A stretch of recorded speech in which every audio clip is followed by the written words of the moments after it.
Welcome to the Daily Review. This is Fed Razak, Senior Trading Strategist here at CMTrading. And today is August 7, 2023, and today is Monday morning. So looking at the highlights of the day, we get a mixed bag. Apple gets a big gap down, while Amazon gets a gap up. We're going to take a look at that in just a second, but no major economic events scheduled for today. So as we look at the various markets, starting out with the Forex symbols, we're watching the Australian dollar bouncing off support, while the Turkish Lira makes new lows. Now looking at the indices, both the Dow Jones and the NASDAQ just drifting sideways. And looking at commodities, gold remains unchanged while oil continues to climb higher. Now looking at the stocks, it's a mixed bag. We're going to delve into that in just a second. And lastly, looking at cryptocurrencies, Bitcoin remains unchanged. So let's take a look on the markets and see what we can expect from today's trading.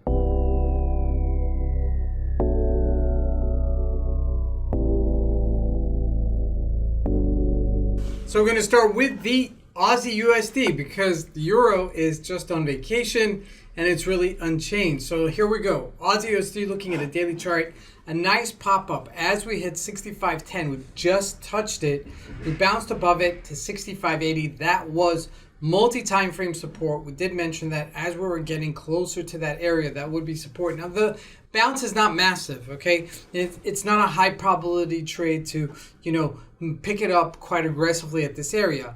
Although it is support, the bounce is there, and the more we're challenging this upper resistance-ish level and we're breaking back down to our lows, there is a higher chance that we're going to break this support level as well. So 65.79 is where we're at right now as this is bouncing off its lows. Now, ultimately, I would give it a 50% bounce somewhere by the 66.72-ish level. That's where how much further it could go. So it does have some still upside potential there.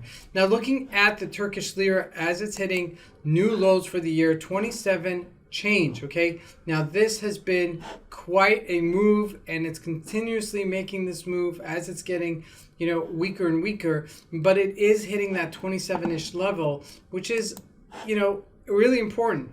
I mean, it's not trading big, it's not trading in massive kind of moves, but you got to keep an eye on it. Okay, you got to always look at it just to see if it's going to get that breakout, and that will bring you a day trade opportunity. It's not going to give you a swinging trade opportunity, but it may give you a day trading opportunity. Right now, looking at the Forex symbols, there's not much out there that is moving the markets. However, jumping into crude oil, this is where it's happening. We're pushing higher to $82 a barrel. We are officially hitting resistance-ish level. Now, this is really an important level, 82.78-ish level, even 83. That is a significant resistance level, so keep an eye on this later today if we don't break above it. Now, looking at gold, not much doing here in 1937. We trickled back down. Now, jumping into the U.S. markets, we're drifting. Okay, the Dow Jones kind of nosedive on light volume on Friday. And the reason I highlight that is because when it's happening on light volume, not much is going on. Okay, so keep that in mind. I mean, we're only about 300 to 400 points off of our highs here for the year, so it's not that far off. Now, looking at the NASDAQ, taking a little bit of a backbone here as it's just drifting sideways, 15.450. Now, it's kind of like a mixed world that we live in right now. Why do I say that? Well, Apple had a huge gap down from 191 down to 181-ish level, and a sell-off to boot. So that does look some bearish sentiment there. However, when we look at Amazon, the exact opposite. Okay, we got a gap up and we sustained some of the gains, okay, which doesn't mean necessarily that we're going to break lower. I mean, if we look at a daily chart, this is as high as it gets for the year. Okay, so it did hit new highs with this, gapping up. So that's really important because this is showing us that there's some still strength in the markets, at least on the consumer end of things. And Apple's just getting hit because not as many iPhone sales, but it may mean also that going into the last quarter, it's usually the last quarter that Apple has the, upper hand, so they could still revive themselves as we go into the end of the year. Now, lastly, looking at Bitcoin, really not doing much here, okay? Bitcoin is just trading sideways at 29,000.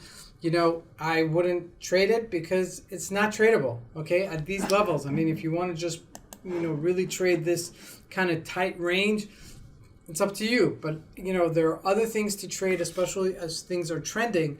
If they're correcting themselves, so the market will correct itself with this new Apple gap down, okay? And, you know, with the activity in the equity markets, you know, you can take your focus off cryptocurrencies and Forex and just stick to what works because it's trading, okay? I can't emphasize this enough. This is Fed Razak. I wish you guys a great trading day. Thank you.